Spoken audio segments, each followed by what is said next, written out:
اللهم صل على محمد وعلى آل محمد كما صليت على إبراهيم وعلى آل إبراهيم إنك حميد مجيد. اللهم بارك على محمد وعلى آل محمد كما باركت على إبراهيم وعلى آل إبراهيم إنك حميد مجيد. أعوذ بالله من الشيطان الرجيم. بسم الله الرحمن الرحيم. قد مكر الذين من قبلهم فأتى الله بنيانهم من القواعد فخر عليهم السقف من فوقهم وأتاهم العذاب من حيث لا يشعرون. ثم يوم القيامة يخزيهم ويقول أين شركائي الذين كنتم تشاقون فيهم قال الذين أوتوا العلم إن الخزي اليوم والسوء على الكافرين الذين تتوفاهم الملائكة ظالمي أنفسهم فألقوا السلم ما كنا نعمل من سوء بلى إن الله عليم بما كنتم تعملون فادخلوا أبواب جهنم خالدين فيها فلبئس مثوى المتكبرين. وقيل للذين اتقوا ماذا أنزل ربكم قالوا خيرا للذين أحسنوا في هذه الدنيا حسنة ولدار الآخرة خير ولنعم دار المتقين. جنات عدن يدخلونها تجري من تحتها الأنهار لهم فيها ما يشاءون كذلك يجزي الله المتقين. الذين تتوفاهم الملائكة طيبين يقولون سلام عليكم ادخلوا الجنة بما كنتم تعملون. صدق اللہ مولانا العظیم. قد مکر الذین، تحقیق تدبیر کی ان لوگوں نے، من قبلہم جو ان سے پہلے تھے، فأتی اللہ پس آیا اللہ رب العزت کا حکم، بنیانہم ان کی عمارت پر، من القواعد بنیاد سے، فخر علیہم السقف پس گر پڑی ان کے اوپر چھت، من فوقہم ان کے اوپر سے، وآتاہم العذاب اور آیا ان کے اوپر عذاب، من حیث لا یشعرون اس جگہ سے جہاں سے ان کو شعور بھی نہیں تھا. میرے محترم بھائیو، دوستو، بزرگو، اللہ رب العزت نے مشرکین مکہ کو تنبیہ فرمائے کہ اللہ رب العزت نے ارشاد فرمایا کہ تم سے پہلے بھی مشرک لوگ گزرے تھے جو پیغمبروں کے خلاف منصوبے بناتے تھے، پیغمبروں کو معاذ اللہ شہید کرنے کے لیے اور ان کے صحابہ کو شہید کرنے کے لیے اور ان کے دین کو نقصان پہنچانے کے لیے وہ بڑے بڑے لمبے لمبے منصوبے بناتے تھے. لیکن اللہ رب العزت نے ارشاد فرمایا جب وہ اپنا منصوبہ مکمل کر لیتے، بنا لیتے، اپنے منصوبے کی عمارت بنا لیتے، تو اللہ رب العزت کا حکم آتا تھا، اچانک ہی اللہ رب العزت کوئی ایسا سبب بناتے تھے جس کے ذریعے سے ان کا سارا منصوبہ بنایا ہوا سارا کا سارا ملیا میٹ ہو جاتا تھا. تو اللہ رب العزت نے ارشاد فرمایا میرا پیارا پیغمبر، اگر مشرکین مکہ بھی آپ کے خلاف منصوبے بنائیں گے تو میں ان کے سارے منصوبوں کو ختم کر دوں گا. جس طرح غزوہ خندق کے موقع کے اوپر تمام مشرکین اکٹھے ہوئے. یہ عام طور پر پکی بات ہے کہ کفر الگ الگ ہوتا ہے، جب اسلام کا مقابلہ ہوتا ہے تو سارے کے سارے کافر اکٹھے ہوتے ہیں. مشرکین مکہ حضور صلی اللہ علیہ وسلم کی نبوت سے پہلے آپس کے اندر ان کے قبیلے لڑتے رہتے تھے، آپس کے اندر ان کی جنگیں تھیں. لیکن جب حضور صلی اللہ علیہ وسلم نے اعلان نبوت فرمایا تو پھر اس کے بعد غزوہ خندق کے موقع کے اوپر سارے کافر اکٹھے ہو گئے اور سب نے مل کر حضور صلی اللہ علیہ وسلم کا مقابلہ کیا. تقریباً 24,000 کا کافروں کا لشکر تھا غزوہ خندق کے موقع کے اوپر. تو اس طرح یعنی کہ کافر جب اسلام کا مقابلے کے لیے آتے ہیں تو سارے کے سارے اکٹھے ہو جاتے ہیں. تو اللہ رب العزت نے ارشاد فرمایا جس طرح پچھلے کافروں کے منصوبوں کی عمارت کو میں نے ختم کیا، اسی طرح مشرکین مکہ بھی جو منصوبہ کر کے آئیں گے میں ان سب کے منصوبوں کو ختم کر دوں گا. یا تو اس آیت سے مراد یہ ایک خیالی عمارت ہے منصوبے کی، اور دوسری تفسیر اس کی علماء کرام یہ فرماتے ہیں کہ اس سے واقعتاً حقیقی طور کے اوپر عمارت مراد ہے کہ حضرت ابراہیم علیہ السلام بابل شہر کے اندر رہتے تھے۔ قرآن مجید کے اندر بھی اللہ رب العزت نے اس شہر کا نام بابل ارشاد فرمایا، بابل ہاروت و ماروت۔ اس شہر کے اندر رہتے تھے تو نمرود ابن کنعان جو اس وقت کا بادشاہ تھا کلدانی حکومت کا، اس نے بہت بڑی عمارت بنائی، اور ایک بڑی عمارت بنا کر، اور اس کے اندر کمرے تھے، کوئی شراب کا کمرہ تھا، کوئی زنا کا کمرہ تھا، اسی طرح بڑے بڑے یعنی کہ اس کے پورشن تھے۔ تو پھر اس کے اندر رہ کر وہ حضرت ابراہیم علیہ السلام کے خلاف سازشیں کرتا تھا، تو اللہ رب العزت نے اپنا حکم بھیجا تو عمارت بنیاد سے گر گئی، اندر جو لوگ تھے سارے کے سارے ختم ہو گئے۔ تو اللہ رب العزت نے اس کی طرف ارشاد فرمایا، قد مکر الذین من قبلہم، ان سے پہلے بھی مشرکین مکہ سے پہلے بھی جو مشرک لوگ تھے وہ بھی تدبیریں کرتے تھے اللہ رب العزت کے اسلام کو مٹانے کے لیے، پیغمبروں کو مٹانے کے لیے۔ فَأَتَى اللَّهُ بُنْيَانَهُم مِّنَ الْقَوَاعِدِ، پس آیا اللہ رب العزت کا حکم ان کی عمارت کی بنیاد کے اوپر۔ فَخَرَّ عَلَيْهِمُ السَّقْفُ مِنْ فَوْقِهِمْ،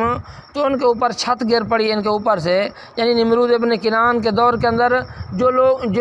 نمرود ابن کنعان نے جو عمارت بنائی تھی اس کے اندر جتنے لوگ تھے اللہ رب العزت نے اپنا حکم بھیجا تو اس کی بنیادیں گر گئیں، جتنے لوگ تھے سارے کے سارے ختم ہو گئے۔ وَأَتَاهُمُ الْعَذَابُ مِنْ حَيْثُ لَا يَشْعُرُونَ، ان کے اوپر ایسے طریقے سے عذاب آیا جہاں سے ان کو شعور بھی نہیں تھا، ان کے ذہن کے اندر بھی نہیں تھا کہ یہ عمارت گر جائے گی، ہم ختم ہو جائیں گے۔ ان کے ذہن کے اندر تھا کہ عمارت بڑی مضبوط ہے، کبھی گرے گی نہیں۔ تو اللہ رب العزت نے ان کو وہاں سے پکڑا جہاں سے ان کو شعور نہیں تھا۔ ثم یوم القیامت یخزیہم، پھر قیامت والے دن اللہ رب العزت ان کو رسوا کریں گے، کافروں کو قیامت والے دن۔ دنیا کے اندر بھی اللہ رب العزت عذاب نازل کر کے ان کو رسوا کرتے ہیں، قیامت والے دن اللہ مزید رسوا کریں گے ان کو۔ این شرکائی الذین، اللہ رب العزت تمام مشرکین سے پوچھیں گے، این شرکائی الذین، تمہارے وہ شریک کہاں ہیں، کنتم تشاکون فیہم، جن کے بارے میں تم جھگڑا کرتے تھے۔ قال الذین اوتوا العلم، کہیں گے وہ لوگ جن کو علم دیا گیا، ان الخزي اليوم، بے شک آج کے دن رسوائی، والسوء اور برائی علی الکافرین، کافروں کے اوپر ہے۔ اللہ رب العزت نے ارشاد فرمایا کہ مشرکین مکہ دنیا کے اندر بھی رسوا ہوتے ہیں۔ کہتے ہیں نا کہ جس طرح چور کی زندگی کو نہ دیکھو، چور کی موت کو دیکھو، اسی طرح ظالم کی موت کو دیکھو کہ اللہ موت کے بعد اس کے ساتھ کیا حشر کرتے ہیں۔ اللہ رب العزت نے ارشاد فرمایا مشرکین کی موت کو دیکھو، کافروں کی موت کو دیکھو کہ موت کے وقت اللہ رب العزت ان کو کیسے ختم کرتے ہیں، کیسے ان کو تباہ و برباد کرتے ہیں۔ تو اللہ نے ارشاد فرمایا موت کے وقت بھی ان کے اوپر، مشرکین کے اوپر عذاب آتا ہے، لیکن موت کے بعد پھر اللہ رب العزت قیامت والے دن اللہ ان سے پوچھیں گے، قیامت والے دن میدان محشر میں جب سب لوگ جمع ہوں گے تو اللہ ان سے پوچھیں گے، این شرکائی الذین، ان کو ذلیل اور رسوا کرنے کے لیے ان سے پوچھیں گے مشرکین سے، تمہارے وہ شریک کہاں ہیں، کنتم تشاکون فیہم، جن کے بارے میں تم جھگڑا کرتے تھے کہ نہیں کہ بیماری سے صحت دینے والا فلاں یعنی کہ پیر صاحب ہے، فلاں ولی ہے، فلاں بت ہے بیماری سے صحت دینے والا، اسی طرح یعنی کہ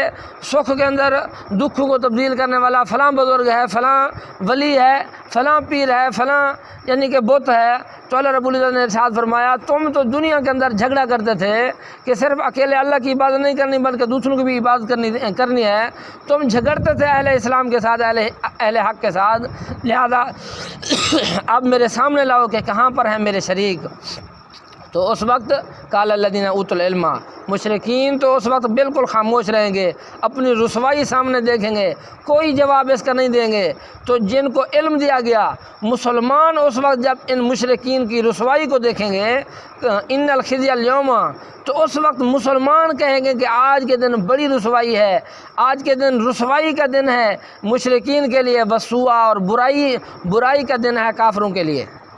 یعنی کہ آج بڑا رسوائی کا دن ہے کہ اللہ رب العزت اپنے سامنے ان کو رسوا کر رہے ہیں۔ الذین تتوفاہم الملائکہ، وہ لوگ کہ جن کو وفات دیتے ہیں فرشتے، ظالمی انفسہم، جنہوں نے ظلم کیا اپنی جانوں کے اوپر، فالقوا السلام، پس وہ ڈالتے ہیں صلح کی بات، ما کنا نعمل من سوء، نہیں تھے ہم عمل کرتے تھے کوئی برے، بلا کیوں نہیں، خبردار، ان اللہ علیم، بے شک اللہ کی ذات جاننے والی ہے، بما کنتم تعملون، جو کچھ تم دنیا کے اندر عمل کرتے تھے۔ اللہ رب العزت نے ارشاد فرمایا کہ مشرکین یہ اپنی مشرکین کی زندگی کے اندر ان کو مال دولت کو نہ دیکھو، ان کی اولاد کو نہ دیکھو، بلکہ ان کی موت کو دیکھو کہ موت کے بعد جس وقت فرشتے آتے ہیں ان کے سامنے، ظالمی انفسہم، جس وقت فرشتے گناہ گار آدمیوں کو، کافروں کو جس وقت موت دینے کے وقت فرشتے آتے ہیں تو اس وقت فرشتے کہتے ہیں کہ تمہاری موت کا وقت آ گیا تو یہ آگے سے فالقب السلم، تو یہ آگے سے صلح کی بات ڈالیں گے۔ موت کے وقت یہ کافر لوگ صلح کی بات ڈالیں گے، لولا اخرتنی الی اجل قریب فاصدق واکن من الصالحین۔ اس وقت یہ فرشتوں کو کہتے ہیں کہ ہمیں تھوڑی سی مہلت دے دو، تھوڑی سی قریب مدت کی مہلت دے دو، ہم صدقہ کرتے ہیں اور اس کے بعد نیک لوگوں میں سے ہو جائیں گے، ہم صدقہ کریں گے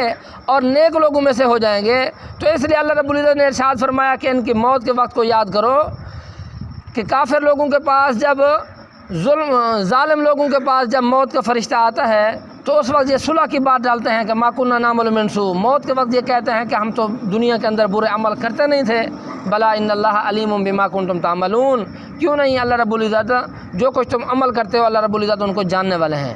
فادخلوا ابواب جہنم، پس تم داخل ہو جاؤ جہنم کے دروازے کے اندر، خالدین فیہا، ہمیشہ اس کے اندر رہو، فلبئس مثوی المتکبرین، پس بہت برا ٹھکانہ ہے تکبر کرنے والے لوگوں کا۔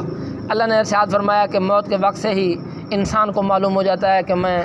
جہنم کے اندر جا رہا ہوں یا جنت کے اندر جا رہا ہوں۔ موت کے وقت ہی ان کو جہنم یا جنت دکھا دی جاتی ہے، انسان کو موت کے وقت اس کا ٹھکانہ دکھا دیا جاتا ہے۔ تو اس لیے جب یہ جہنم کو دیکھیں گے اور اس کے بعد اپنے یعنی کہ برے اعمال کو دیکھیں گے تو اس وقت اللہ رب العزت ان کو حکم دیں گے فادخلوا ابواب جہنم۔ اب تو موت کے بعد حضور صلی اللہ علیہ وسلم نے ارشاد فرمایا من مات فقط قامت قیامتہ، جو انسان مرتا گیا اس کے لیے قیامت قائم ہوتی گئی، لہذا موت کے بعد اللہ ان کو فرمائیں گے کہ اب تم جہنم کے دروازے کے اندر داخل ہو جاؤ، خالدین فیہا، ہمیشہ جہنم کے اندر رہو گے۔ اور اللہ نے ارشاد فرمایا کہ بہت ہی برا ٹھکانہ ہے جہنم متکبر لوگوں کے لیے۔ دنیا کے اندر جو تکبر کرتا ہے انسان، دین کے قریب نہیں آتا، دین والوں کے قریب نہیں آتا، قرآن مجید سنتا نہیں ہے، تکبر کرتا ہے، اعراض کرتا ہے قرآن مجید سے، تو جہنم بہت برا ٹھکانہ ہے۔ جہنم کے اندر بڑے بڑے سانپ ہوں گے اور اس کے بعد بچھو، اتنی خچر کے برابر بچھو ہوں گے، اور اگر مارنا ہو انسان کو تو جو منکر نکیر جو فرشتے آتے ہیں سوال و جواب کرنے کے لیے، جو ہتھوڑے ان کے ہاتھ کے اوپر اندر ہوتے ہیں، اگر آدمی کو مارنا ہو تو ایسا ہتھوڑا ان کے پاس ہوتا ہے کہ اگر پہاڑوں کو بھی مارا جائے تو سارے کے سارے ریزہ ریزہ ہو جائیں، لیکن اللہ رب العزت موت نہیں دیں گے، اس لیے اس انسان کو عذاب ہوتا رہے گا جہنم کے اندر۔ وقیل للذین اتقوا، اور کہا جائے گا ان لوگوں کو جنہوں نے تقوی اختیار کیا، ماذا انزل ربکم، کیا چیز نازل کی تمہارے رب نے، قالوا خیرا، تو کہتے ہیں کہ خیر نازل کیا، للذین احسنوا، ان لوگوں کے لیے جنہوں نے نیکی کی، فی ہذہ الدنیا حسنہ، اس دنیا کے اندر بھی بلائی ہے، ولا دار الآخرت خیر، اور البتہ آخرت کا گھر بہت ہی بہتر ہے، ولا نعم دار المتقین، اور بہت ہی اچھا ہے گھر متقی لوگوں کے لیے۔ اللہ نے ارشاد فرمایا کہ دنیا کے اندر جب کافروں سے پوچھا جائے کہ اللہ نے قرآن مجید کے اندر کیا نازل کیا، تو کافر قرآن مجید کی عظمت کو کم کرنے کے لیے کہتے ہیں اساطیر الاولین، یہ تو بس پہلے لوگوں کی کہانیاں ہیں، پہلے لوگوں کے قصے کہانی نازل کیے گئے۔ لیکن جب اس کے مقابلے میں مسلمانوں سے پوچھا جاتا ہے ماذا انزل ربکم، تمہارے رب نے کیا نازل کیا، تو کیا کہتے ہیں مسلمان، قالوا خیرا، مسلمان کہتے ہیں جو کچھ بھی اللہ نے نازل کیا اس میں بھلائی ہے، اس کے اندر قرآن مجید سارے کے سارے قرآن مجید کے اندر بھلائی ہے، للذین احسنوا۔ اللہ رب العزت نے پھر مسلمانوں کو بدلہ دیا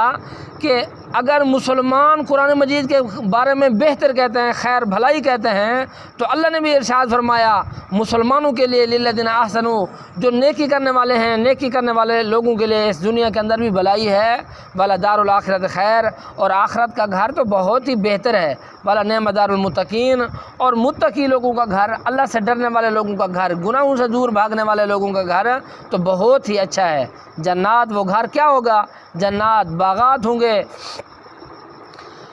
عدن، ہمیشہ رہنے کے لیے، یدخلونہا، یہ اس کے اندر داخل ہوں گے، تجری من تحت الانہار، ان کے نیچے نہریں جاری ہوں گی، لہم فیہا ما یشاؤون،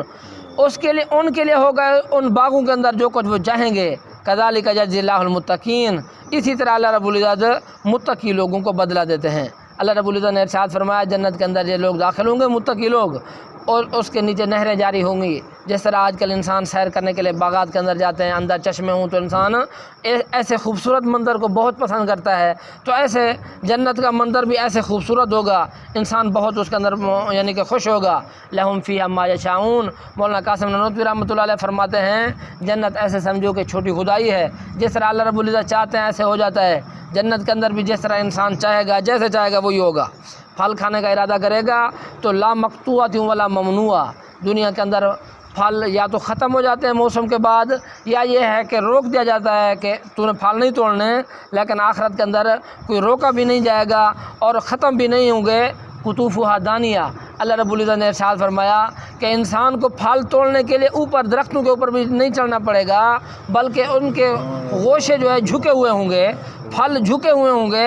آدمی بیٹھے بیٹھے پھلوں کو توڑ لے گا، اور اس کے بعد یعنی کہ انسان ایسے چاہے گا کہ میں پرندہ کھاؤں تو اللہ رب العزت اسی پرندے کو فوراً بنا ہوا سامنے کر دیں گے۔ جیسے آدمی کو دنیا کے اندر بھوک لگی ہوئی ہو تو اس وقت کھانے کا انتظار کرنا بھی بڑا مشکل ہوتا ہے، پکنے کے وقت بھی بڑا آدمی کو یعنی کہ تھوڑی بہت تکلیف محسوس ہوتی ہے کہ جلدی کھانا آنا چاہیے، تو اللہ رب العزت جنت کے اندر یہی کھانا پکنے کی بھی تکلیف نہیں دیں گے، بلکہ فوراً تیار ہو جائے گا جیسے انسان کی خواہش ہوگی۔ اللہ رب العزت سے دعا ہے اللہ رب العزت ہم تمام مسلمانوں کو نیک عمل کرنے کی توفیق عطا